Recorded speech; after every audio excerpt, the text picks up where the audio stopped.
So finally আমরাও আমের pudding বানিয়ে ফেললাম।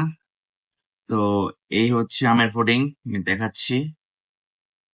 আমার ছোট বোন এটা বানিয়েছে, তো এখন এটা আমি ট্রাই করে দেখবো কেমন লাগে।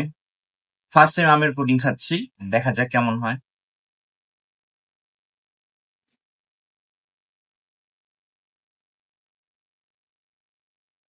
দোস ভালো হয়েছে তো, মজা হয়েছে অনেক, পারফেক্ট। ফার্স্ট টাইম খেলাম আমের পুডিং, অনেক টেস্ট হয়েছে, এর জন্য সাবিয়াকে অনেক ধন্যবাদ এত সুস্বাদু একটা পুডিং বানিয়ে দেওয়ার পয়েন্ট জন্য। পয়েন্ট দাও, হ্যাঁ পয়েন্ট পয়েন্ট, ও পয়েন্ট 10-এ দিব। কত? 10-এ কত দিব আমি? 8 দিব 10-এ। মানে ভালো হয়েছে, এবারে সবকিছু মিলিয়ে বেস্ট। সবাই বাসায় ট্রাই করবে। আমি 2 মাস রেখে দিলাম। যাই হোক, সবাই বাসায় বানিয়ে খেয়ে দেখবেন, অনেক টেস্টি, অনেক ইয়ামি হয়।